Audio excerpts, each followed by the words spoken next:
My name's Amy Rogers. I am the director of SEA, and I am calling in from the road today. So I'm going to turn my camera off for most of this and hand the reins over to Carin. We welcome Carin, just a wealth of information. She's chair of the theater department at Columbia College in Chicago, also an actor represented by Great Talent Agency, and just, again, lots of information on this topic. So let's hand it over to Carin. Thanks, Amy.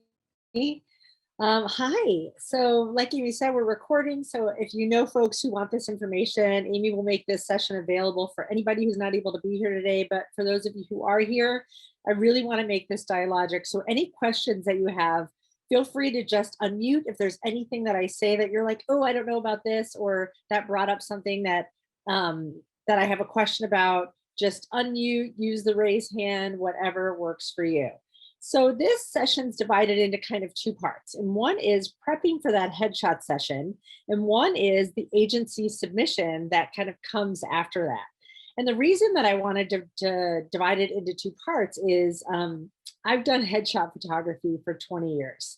And there's always so many questions when I'm helping people prep for one of my sessions or when I'm recommending another. There's so many great photographers in Chicago, and I do less of that work now. I do it kind of these days more of a favor, or even if my agent calls me and says, hey, there's somebody who is tight on funds, or, can you shoot somebody for us? I used to do a lot more photography, but my job at Columbia is very large. And so I've stepped back a little bit from my photography work. But I've been shooting people for so long that I love to work with actors because it's pulling out their personality. And I want people to think less of their photography time as, looking a certain way or like glamorizing themselves in some way, right? It really is like just you on your best day. And you want to look great, but also really communicate something to the camera. But there's a few tips that I have prior to your head session. And people don't really think about the days and weeks leading up to their headshot session. So I have a few of those tips first. And one of those is, and it sounds silly, but like take great care of your skin and your lips. And people don't even think about that. But as somebody like, for photographers, most of our work comes in what I call post-op, like I'm a doctor. But post-op is all of the editing. And we don't want to do a ton of editing because really we want it to look like you. We don't want it to be all like weird and airbrushed, right? But if we have to do tons of editing because your lips are like so chapped, lips are really not super easy to like Photoshop. And if for those people who spend tons of time on Photoshop, they're probably easier. For me, they're harder. And I'm like, don't make us do tons of that work, right? Just take great care of your skin, take great care of your lips in the days leading up to your shoot. Like that Burt's Bees, use it liberally before your photo shoot. So moisturizer is your friend. That the dry skin all over here and all over here and all over here, like chin and nose, if you can take care of some of that stuff ahead of time. What people don't have to worry about, people always worry about like, they're like, I got a breakout. I have like 5 huge zits. That's actually the easiest thing ever to pop out in Photoshop or Lightroom. It takes seconds. You like hover over it and you literally hit a button and it comes right out. Could not be easier for us to get rid of. So never worry about that stuff. It's really the overall dry skin that's harder, especially if you use a professional makeup artist. And a lot of us recommend that you do because if you're not great at applying makeup, you should definitely let somebody else do it. A lot of us work with makeup artists who go for a full natural look because we want it to look like you. And if you're not used to applying makeup and you put on too much and it's again like you've got tons of makeup on your eyes, we want it to just look like you on your best day, super natural. I barely use any makeup for my headshots when I do my own. And I usually do shoot my own. There's one photographer in Chicago that I love to work with. His name is Chris Popio. I think he's great. And he does a lot of my photography. But either if I take my own or if Chris does mine, I barely use any makeup. I like a very natural look. and you have really dry skin, it just like, it looks very cakey and like, ugh, it's not happy on your skin. So that's my first tip. My second tip is clothing. Number one, you want clothing that makes you feel good in like clothes that make you feel like you, but also that communicate a couple of different looks that you think you might go for in these photos. For me, I have like 4 or 5 different looks that I like to wear. One of them is like just like my everyday like casual Carin look. One of them is I would call like a business look for me. Something, I'm a department chair, an educator, something I might wear more of a business look. I also identify as non-binary and I kind of slicked my hair back in a couple of my shots. And I wore kind of a black tank top and something that sort of like puts me in that realm. And I think it's really important for your gender. Like, how do you wear your and express your gender? Like, what do you, thanks for that heart, Quinn. Like, what does, like, what do you feel like you in, right? Your gender expression. And I feel like for those of us who really want to express that in our headshots, I think people who are queer, people who are trans, people who are non-binary, you should have photos that express that side of you as well. You should really go for that in a look in your headshots, because I think it's important for your agent to see that side of you as well. I think if you do drag, if you do like have photos that tell the story of all sides of your talent pool, right? If you if you do like if you're really into commercials, I tend to book a lot of commercials, and one of my headshots is what I would call my like I do a character that I like lovingly refer to as like dumb mom. I just get cast as that. She and I love each other, dumb mom and I. And I have an outfit that like is so perfect for my commercial look. And I'm always gonna wear that in my shot for at least one of my shots. So I think you have to know how you market yourselves. So I have my like very non-binary shot. I have my very commercial shot. I have my very business shot, my educator shot. And so I think that you really want to know yourself. And part of it is just like knowing yourself and what you book, what you sell, that kind of thing. And those are the clothes that you want to pick out. And that's a conversation with your photographer, you know? And so that's those are the conversation you want to have with the person that's shooting your headshots, and also relying on them. A couple of wardrobe no-nos. No bright red. Red is a very saturated color. It makes the camera go crazy.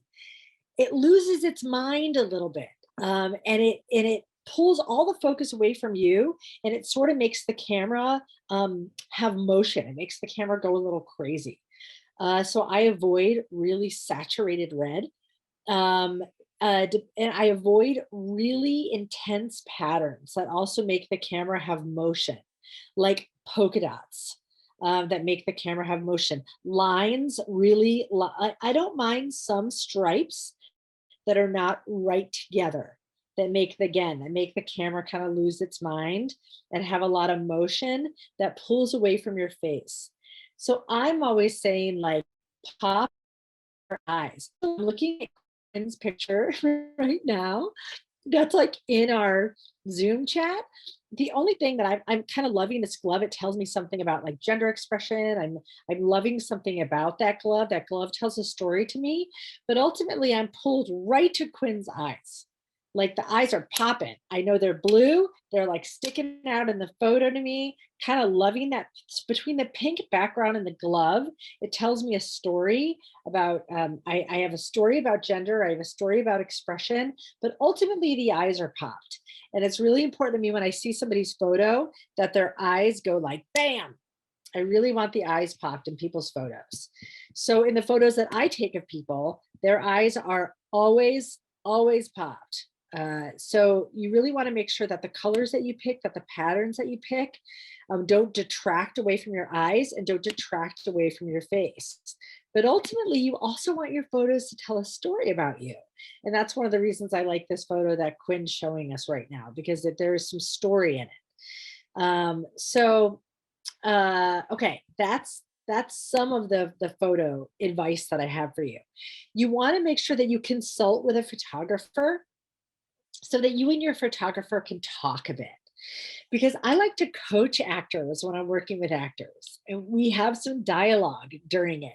You never want to feel like you're sitting in a stool just like smiling, because you're feeling very awkward and you're never going to take a good picture if all of a sudden your shoulders are stiff and you're feeling really awkward, right? How does that photographer put their clients at ease? How do they run their sessions? I like to run my sessions like a conversation, right? So we're talking, we're chilling. I'm telling you about like how I think you should like focus your energy. I like to talk about breath and energy. I say like, oh, take a good breath. Let's rest your foot up here. Take a good breath and lean in. Lean into me a little bit, right? Take a good breath. Yeah, you're still breathing. You're leaning in a little bit. Let's snap these couple photos. Right now, relax. Take another really good breath. Just relax for a second and shake it off a little bit so that you never feel like you're static. Also, a smile is always growing or fading. And what I mean by that is a smile in life is never a static thing. So commercial shots tend to be a full smile shot, right? Like full smile at the camera. I'm selling you some stuff. I'm selling you some toothpaste. I'm selling you some shampoo. I'm selling you car insurance, right? When we book commercials, we're selling you something. But the key to a commercial work is like mainstream of our work at Chicago. That's my bread and butter is commercial work. I have to be, how do I say this? I have to be invited into your living room. So when we're doing commercials, you want people to say, yes, yes, you can come into my living room while I'm sitting here watching TV, having my snacks, and I'm saying yes to you coming in my living room and selling me something. So I kind of have to like you, right? You have to be a little bit likable to come into my living room. And part of that is in the headshot. It's in this like likability factor in the headshot. So my commercial market is in this like warm likability. So we got to get you relaxed and like that sort of like eased back, relaxed energy that says, yes, you can come into my living room. And that's what these agents are looking for in that commercial shot, this like warm likability. They're not looking for this like stiff, big eye, like uncomfortable, which is why I say a smile is always growing or fading. Something makes us smile, makes us laugh, but then it goes away. So I try to coach my clients to never feel like they have to hold something in their mouth, never feel like they have to hold it, right? So I'm like, okay, let's find a way to smile. What makes you smile? What makes you laugh, right? And let that grow and then let it come back down. And then we'll find something that lets it grow again. But it should never feel like a static thing, or you won't find that warmth and that thing that lets people into your living, that where people will invite you into their living room. Does that make sense? So you want to be able to find that genuine warmth. With the dramatic shots, with the film shots, you always have to find, you have to help people coach away from sadness, because it's really easy with the dramatic shots to all of a sudden like pull all of the feeling out of your face where you're like, and then you just look really sad. And it's really hard to get an agent when you just look really sad. So it's finding a way for me to coach people for that serious shot that you look, I have two. So like my agent asks for 3 types of shots. We do smile commercial, full smile. We do smile no teeth, which is like, and I call this the I have a secret face. I coach my clients. Yes, yes. I saw that look on your face there. You were like, oh, like I just told you a little nugget of golden wisdom, right? Because it's the I have a secret face. It's the face that like, that you, when you're doing your shots, you just have to think of like a secret you have that nobody else has. And it allows you to pose on camera with this look on your face that's like, oh, you want to know this thing that I know that you don't know. And it makes you look on camera that makes me as the person looking at your shots want to know what you know. Like that shot comes across my desk and I'm like, huh, what do they know that I don't know? It's a total, I have a secret face. And it totally makes me want to call you in because I'm like, she's got this like shit eating grin on her face. And I love it. Like she knows something good. And I love that. He knows something good. Like they know something great. What do they know that I don't know? Right? What? Like they did something great yesterday. Like the day they took that shot, they were having fun. And it just makes me want to call you in. So I love the I have a secret face. And the I have a secret face is a great smile, no teeth. It's a little bit, it's a little like, it's got a little bit of attitude to it. I love it. It's fun. So that's the smile, no teeth. And then there's a dramatic or film shot. And to get that away from sadness is to give that a little confidence, maybe a touch of arrogance. I'm okay with that, right? Mine is like, I call it full of badassery. I think my like film shot is just full of badassery. And I love my film shot, right? My film shot's very like I came to play, don't mess with me. And I think that's what you should go for instead of like the,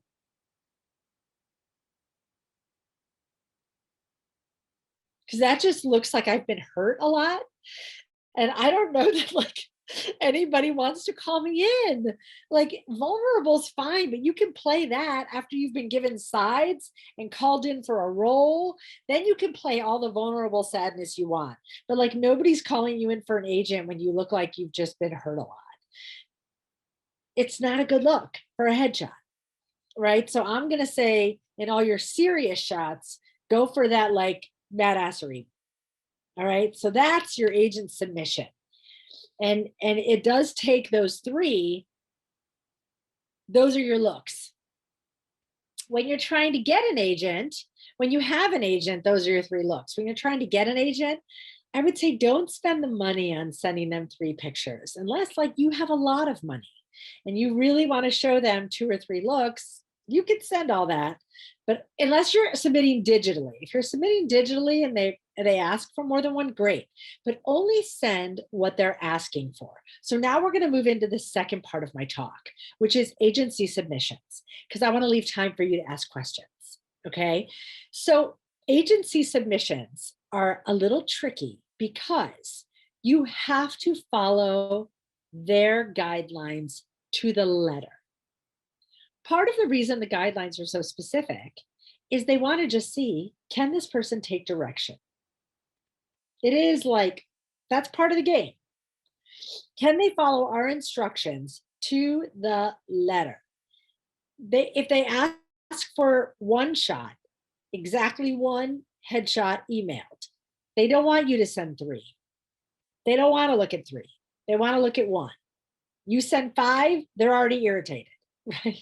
Send 1. Send exactly what they ask for. You can always send more later once they show their interest. Or if you're doing a callback, show them the second shot in the callback, right? Or something like that. Just say like, I wanted you to see another one of my looks, right? It's a conversation piece, great. But for the first submission, send them exactly what they asked for to the letter. And every agent asks for something a little bit different, right? So you want to look at their website and go under submissions or new talent and see what they ask for. Sometimes they ask for digital submissions. Sometimes they ask for submissions via like snail mail. Sometimes you could do either one. Now, this may sound like I'm crazy. You're going to be like, Carin, what are you talking about? I want to get it to them immediately. I want to do this so fast. If they give you an option of digital or snail mail, and their digital allows you to like audition for them, don't do it. Go snail mail. Because they can turn you down this fast. They can look at your like monologue via Zoom and be like, nope. But if you snail mail, they can look at your pictures, they can look at your resume and call you in or send you signs or start to build a relationship, send you an email, say they're interested in seeing you. You can write back. They can send you sides. You can say, could I also do a monologue for you? Like, there's opportunity there for conversation. You're now building a relationship, right? So if you have an option, I would go for snail mail any day of the week, right? If they only want digital, then you have no choice, right? Jessica, if you do snail mail, who do you have print them? Great question. I will show you a link in the chat. I will show you who does my print. They're great. They're so good at printing. They will send it right to your house, and their prints are gorge. And they're cheap. They're not expensive.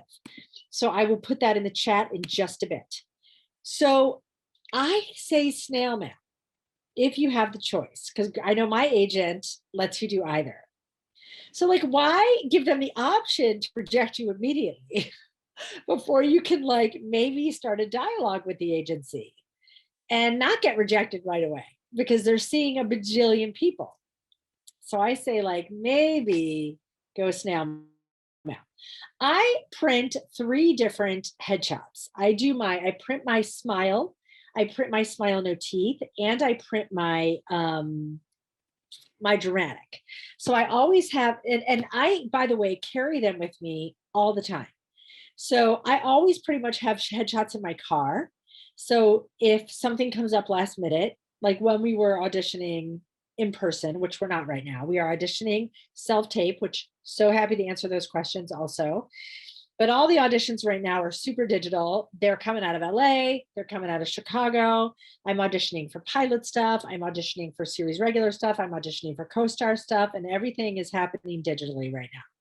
So it's easy because it can happen at home, and the equipment is super easy to set up. Also happy to answer any of those questions.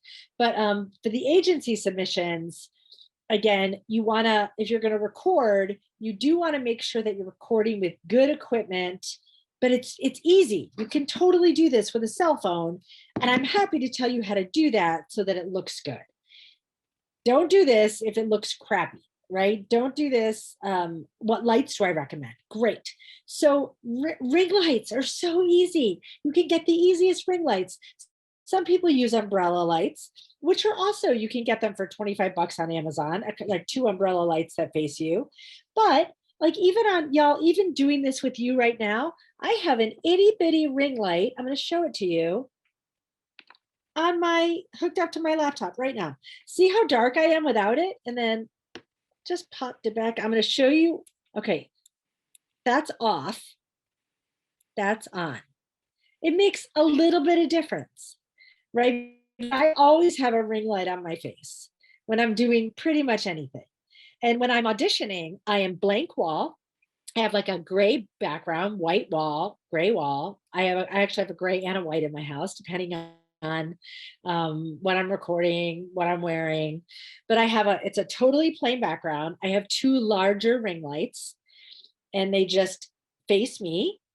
And again, we're recording this, so you'll all have access to this afterwards. So you don't need to furiously take notes. But I have ring lights that face me, and the ring lights, even this mini ring light, which was, oh my gosh, it was so cheap. I think it was $6.99. But even this baby ring light has 3 settings. I'm gonna do it right now. It has a blue, it has a warm, off, and on, and the white. Right now it's just on white. My big ring lights also have the different settings. And depending on the day and time of day, I change what they look like. I do also have 2 umbrella lights. So I have good lighting, and I make sure that I'm well lit for these auditions. But you know, this iPhone records in, like, what is it, 4G? I'm so bad at technology. 5, 4, what are we in now? I don't know. It's an iPhone 12. So it records well.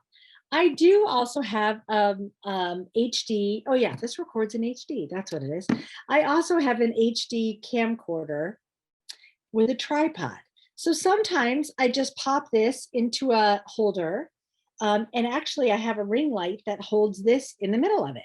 So sometimes it just depends on my mood and how fast I need to record. Sometimes I hook that thing up and just go. Sometimes if I have a little more time, I hook up my HD camcorder, a couple of lights set up to me, and then I just pop out the SD card, put that in my laptop, and then I always use Vimeo. So I download everything to Vimeo, send that off to my agent for my auditions. So I can record on my cell phone, I can record on my camcorder, but you want to make sure that your recordings look really good and that you're well lit. And well lit means that they can see your eyes. Oh, Amy, great. Amy just said, if anyone wants a link from the coffee break I did about self-tapes, drop Amy an email, because I did a whole hour recording just about self-taping. And I talked about equipment. I talked about how to self-tape, all of that. So lots of info there where you can get that also, since that was a whole hour just on self-taping. So yes, you should all watch that. But for these agency submissions, same thing. You want to look good. You want to make sure your eyes are visible. You want to make sure that you pick great material. And that's the next thing I wanted to cover, is the material that you choose for your agency submission. So they're probably going to want to see a monologue, y'all. And you want this monologue to be material that you feel like is you.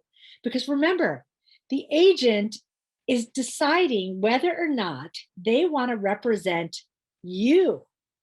This isn't about like, how well do you do some dialect and play like Richard III. It's not time for that. Like, don't pull out your Richard III in some like strange dialect that doesn't sound like you. Not time for that, right? So again, I identify as queer and non-binary.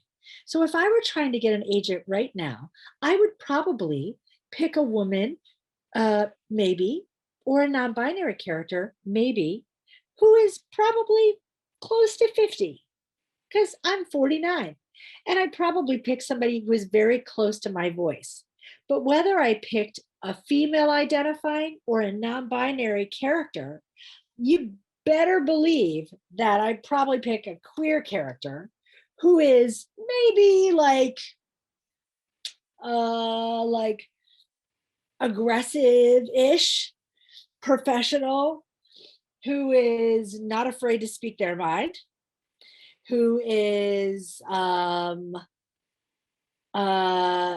probably passionate, who is outspoken, who is like, so I would, or if it's in a relationship, I have this great monologue I love about this character is female identifying, but it's this amazing character who just figured out that she's into women, and she goes by she, her pronouns, but she just figured out that she's into women for the first time, and it like blows her mind.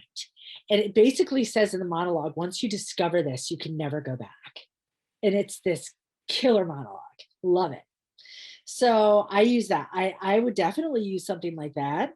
I also have a character who talks about like gender and gender expression, and like the fact that they have like are sort of discovering the fact that they are non-binary, and what that means to their partner, and that their partner is really struggling with it. I would definitely do something like that, right? So I would pick something that feels what I'm saying is like, pick something that feels close to the vest, close to you, because your agent wants to get to know who you are, words that you care about, words that feel like you, because they really are getting to know you. I say stay away from subject matter that's like so dramatic that you have to be like, you feel like you have to like drop to the floor in tears. Your agent's like, this is not the time. Like let your agent just like get to know you speaking words. I like to make my agent laugh, at least, especially if you get two pieces. Make sure one of them's funny, man. Like let them laugh. I did this like ridiculous, like quirky character when I first met Dawn Gray, and she actually laughed out loud in my monologue, and told me that it was hilarious. And it allowed us to get to know each other. And she was like, "Where? I've never heard of that. Where did you find that piece?" And that was a conversation piece. She's like, "I've never heard of the play, never heard of the playwright. Where did you find that piece?" So that was great that she had never heard of it, and that we were able to have a conversation about it, and that it made her laugh. Like, people want to laugh.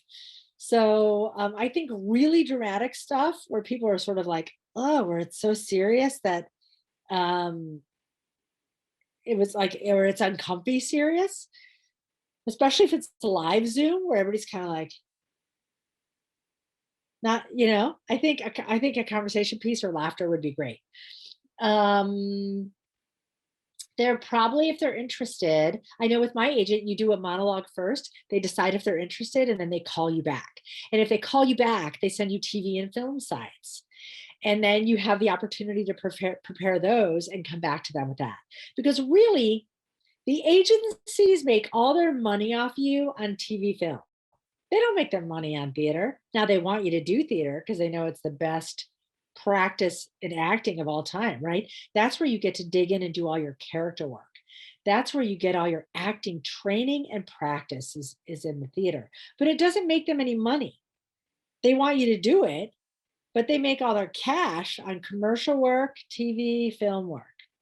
So they have to make sure that you can book that. So they are going to send you that copy, and they're not going to give you any time to prepare it. They're going to give you like less than a day. And you have to be completely off book, totally memorized, delivering that right into the camera for commercial work usually, or with a reader. And with a reader, you're just off camera, right? I go over that, by the way, in the taping and auditioning for the camera stuff, in the other one that Amy can send you a link to, like where your eye line goes for that stuff. And so you want to make sure that you're good at that. You want to practice that stuff. You want to practice self-taping for TV and film auditions so that when they give you that cold read, you can just like churn that thing out. Get coaching.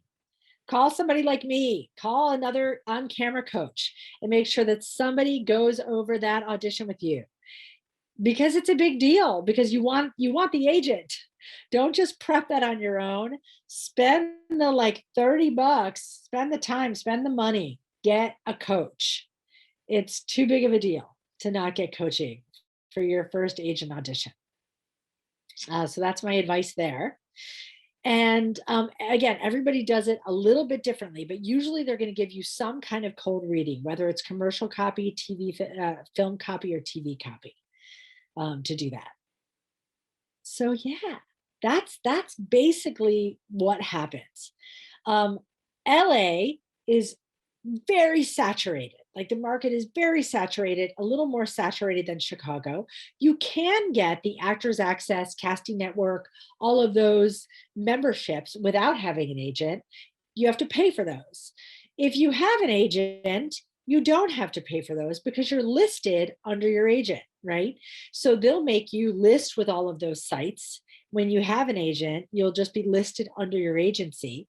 And then you don't even have to look at those sites anymore because your agent is in charge of submitting you via those sites, right? So then once you have an agent, you will no longer have to even think about those, like even looking at Actors Access or Casting Networks or any of them, right? They'll do it for you. So because LA is a little bit more saturated, it's a little bit harder to get an agent and a manager in LA. You usually want to have credits first. You want to at least have a couple of co-stars under your belt before you try to get an agent in LA. And I would say starting in Chicago is a great idea before you try to break into the LA market. You want to really have a couple of good credits on your resume, a couple of co-stars, maybe a guest star, right? It's good to be SAG-AFTRA, because most of the folks in LA, before you can book any of those things, are SAG-AFTRA. In Chicago, you definitely don't have to be, right? The Chicago markets, the agents will be union franchised, but that doesn't mean you have to be union. So you could be a non-union actor and be represented by a union franchised agent. That doesn't matter at all. Matter of fact, your agent should be union franchised. Those are the agents that are non-union, even though your agent is union franchised. And sort of while we're chatting, I'm going to open it up to questions here now, but I want to make sure I get the headshot folks, the link to the people who print your headshots in the chat.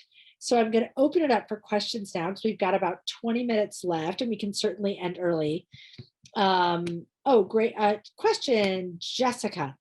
You want the headshots to be in color. They used to be in black and white years ago, but now everybody's headshots are in color. You want to make sure you print them in color. A lot of times now they're doing a black background, which looks really beautiful, looks really cool, but you definitely want them to be printed in color. So what questions we have? Feel free to unmute yourselves. I'm so happy to answer any of those. Do you use a studio or do them on location? I do them on location. I do them outside. I do have a background. I have a couple of locations, indoor locations that I use. But even so, I still like to shoot. So I shoot mostly outside. And even in my outdoor locations, I have backgrounds outdoors. So it's like there's a beautiful stairwell that I like to use that goes down that has this gorgeous tile. So that's like a background that I like to use, but it's still outdoors and has gorgeous lighting. There are a couple indoor stairwells that I like stairwells. I like to shoot against stairs. So I have a couple of indoor stairwells. So like we'll go outside and then we'll go inside, and there's an indoor stairwell that I use too. But I shoot usually in the spring and summer because I do a combined outdoor indoor stairwell locations. Okay. A and B photo and print in Chicago. It's 660 West Grand in Chicago. That is who I use for my printing. And I am pulling up their website right now. And I'm going to put it in the chat. It used to be called J&S Photo. Oh, I think their website is still J&S Photo Service. But I think technically they go by A and B. No, it definitely says J&S on their website. Okay, I am putting it in the chat right now. They're awesome. They do such good work. J&S and A and B were the two big companies in Chicago. They combined. So I used to call them A and B, and then I called them J&S. So I guess their website is J&S Photo Service. And they are 660 West Grand in Chicago. And they're so great. They do such a good job. I pretty much only use them exclusively. What other questions does anybody have about prepping for your headshots, about taking pictures, about agents, about agency submissions, about the age? You can also ask me about self-tapes, of course. I mean, I know you can watch that hour-long thing that I taped, but I'm also happy to answer like live questions and also about just like the agent-client relationship. I'm also happy to answer questions about self-taping, about backgrounds, about cameras, about any of that stuff. Amy, is it harder to get representation right now during the pandemic? So, okay, at first it was. There were a lot of the agents that were like, we don't even know what we're doing right now. We're sort of like shutting it down. And they were trying to just get their rosters work because there wasn't a lot of work in the beginning. But now I've heard a lot of the agents saying like, now's been such a great time to see new talent, you know, and it was so interesting. Last year, so I'm also the department chair of Columbia College Chicago, right? And our students did their virtual senior showcase, right? Everything was online. We did a virtual showcase. We released it in Chicago, LA, and New York via Actors Access, which was called Breakdown Express, right? So we've released the virtual showcase. I got to tell you, our students got more hits last spring than I think in the history of our showcase. They were getting hits from like CBS executives that were working on new shows. A CBS executive contacted us saying that they wanted one of our students to audition for a brand new show. And so she got seen for a new pilot that's CBS was releasing. Our students got signed by agents, signed by managers in LA, signed by agents in LA, signed by agents in Chicago. Like, they got so much play last spring.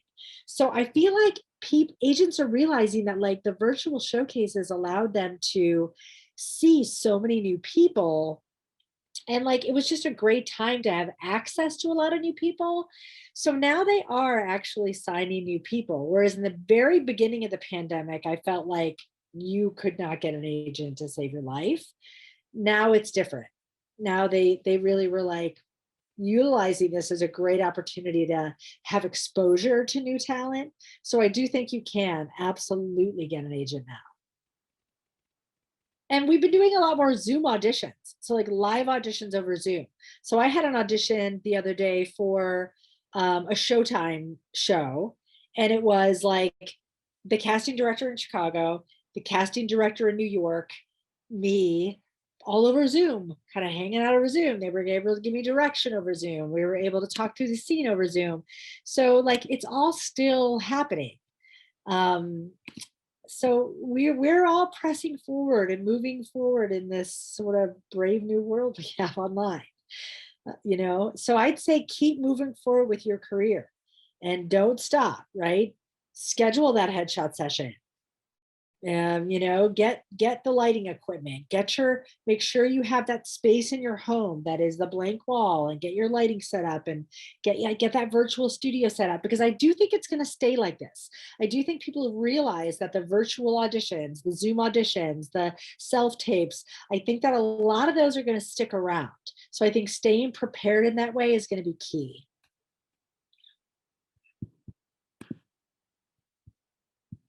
Absolutely. So happy to help. Okay, so I think that's it then, if there's no more questions. Thank you so much, Carin. Thanks everybody for joining us too. Carin, just always such a wealth of information. And please go ahead and email me if anyone wants a copy of the video, a link to the video from the earlier session on the self-tapes. Again, wealth of information there as well. So thank you, Carin. Or if you want to make sure you have access to this, if there's a piece you want to go back and watch again or anything like that, just reach out to me. That's what we're here for. So thank you, Carin. Really, always happy to help. It was great to meet all of you. Thank you so much, Carin. Absolutely. Okay, bye everyone. Bye, everyone.